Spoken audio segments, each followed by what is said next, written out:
कभी किसी के घर कुछ पल के लिए मेहमान बनकर जाएं, वो हमें कुछ खाने पीने को ऑफर करे, तो हमारा ये कहना कि अरे अरे हम ये नहीं खाते, उसे कितनी बड़ी मुश्किल में डाल सकता है। किस तरह मेहमान बनकर हम मेजबान के लिए पानी की तरह जिंदगी बन जाएं। आइए सुनते हैं सुधा मूर्ति जी द्वारा लिखी कहानी the day I stop drinking milk में उन्हीं की जुबानी। वो कहती हैं कि उड़ीसा एक खूबसूरत राज्य है जहाँ मन को मोह लेने वाले पहाड़, नदियाँ और जंगल हैं। वहीं इसका एक अंधेरा पक्ष भी है, यहाँ के गरीब आदिवासी। ऐसे ही एक सुदूर स्थित आदिवासी गांव के बच्चों के लिए मैं स्कूल की बिल्डिंग बनाने का काम देख रही थी। गांव में खूबसूरत पहाड़ और एक तालाब भी था। सड़क से दूर होने के कारण गांव में बहुत हरियाली थी। एक दिन जब मैं बिल्डिंग का काम देखने गांव पहुंची तो अचानक ही बहुत तेज बारिश शुरू हो गई, और जब बारिश शुरू होती है तो कब बंद होगी कहना मुश्किल होता है। इतनी तेज बारिश में जंगल से बाहर निकलना भी बहुत मुश्किल होता है। मेरे साथ एक ट्रांसलेटर था जो उड़िया और इंग्लिश दोनों समझता था। उसने मुझे सलाह दी कि मैं पास की झोपड़ी में आश्रय लूं। हम झोपड़ी के अंदर चले गए। झोपड़ी की छत घास की थी और जमीन मिट्टी की। वो एक बड़ा हॉल था जो 2 भागों में बटा था। बड़ा भाग दिन में हॉल और रात में बेडरूम की तरह इस्तेमाल होता था, और दूसरे भाग में रसोई थी। झोपड़ी के मालिक ने हमारा स्वागत किया। उसने हमें बैठने के लिए एक चटाई दी। मैंने देखा कि मूसलाधार बारिश का तेज बहता पानी झोपड़ी के सामने स्थित तालाब में जाकर मिल रहा है। ये एक बड़ा दिलचस्प नजारा था। मेरी घड़ी चल रही थी, पर लग रहा था जैसे समय थम गया हो। मालिक का छोटा सा बच्चा रोए जा रहा था और उसकी माँ उसे चुप कराने के लिए लोरी सुना रही थी। कुछ देर बाद मेरा ट्रांसलेटर बोर हो गया और उसने कहा, मैं बाहर जाता हूँ। मैंने कहा, कहाँ जा रहे हो? उसने कहा, पास की दुकान पर। मेरा मेजबान मुझे कुछ खाने पीने के लिए ऑफर करना चाहता था। भारतीय आतिथ्य कहता है कि आप चाहे जितने भी गरीब हो, अगर मेहमान आए तो कुछ न कुछ तो ऑफर जरूर करना चाहिए। तैत्तिरीय उपनिषद कहता है कि अतिथि देवो भव, अर्थात घर पर अतिथि के रूप में भगवान आते हैं। वो मेरी भाषा नहीं जानता था। उसने टूटी हुई भाषा में मुझसे पूछा, टी? चूंकि मैं चाय कॉफी नहीं पीती, इसलिए मैंने सीधे ना बोल दिया। कुछ समय बाद उसने मुझसे हिचकते हुए पूछा, दूध?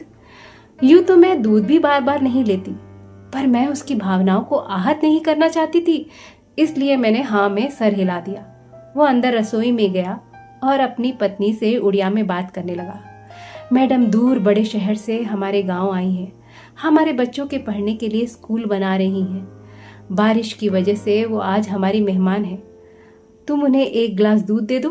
मैं संस्कृत अच्छी तरह जानती थी, इसलिए कई भारतीय भाषाएं मुझे समझ आती थी। मैं बोल नहीं सकती थी, मगर काफी कुछ समझ सकती थी।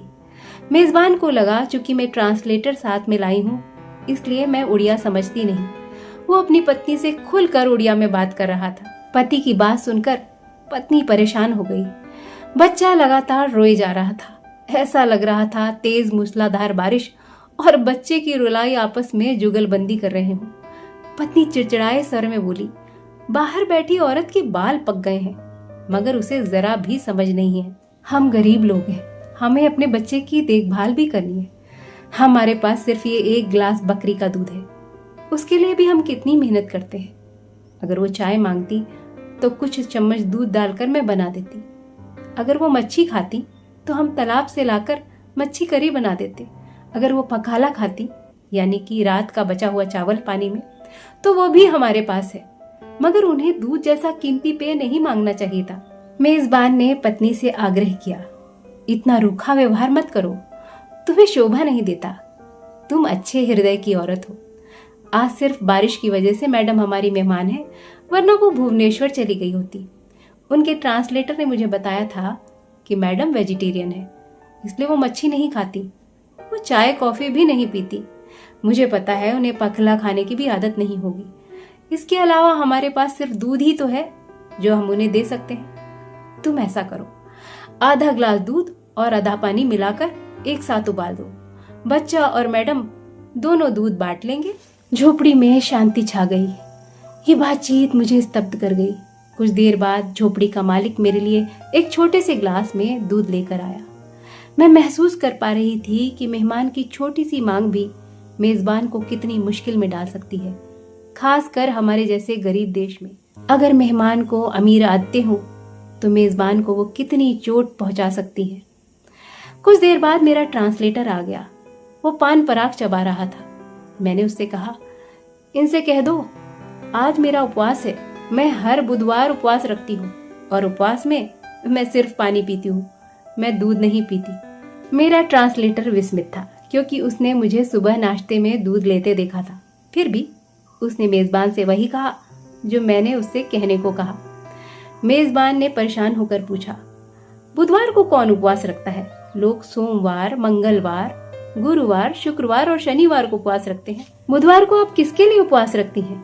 मैंने कहा, बुधवार को मैं बुद्धा के लिए उपवास रखती हूँ। मेजबान एक तरफ दुखी था कि मैंने उसकी झोपड़ी में कुछ खाया पिया नहीं, पर वो खुश भी था कि उसने सबसे अच्छी चीज मेरे सामने प्रस्तुत की। पर उस दिन के बाद मैंने दूध पीना छोड़ दिया। तो मैं ये नहीं खाती, मुझे ये पसंद है, कहना कितना आसान है, पर दूसरों की मुश्किल समझना मनुष्यता की पहचान है। तो ये कहानी अच्छी लगी हो तो वीडियो को लाइक करिएगा, शेयर करिएगा और चैनल को सब्सक्राइब जरूर करिएगा।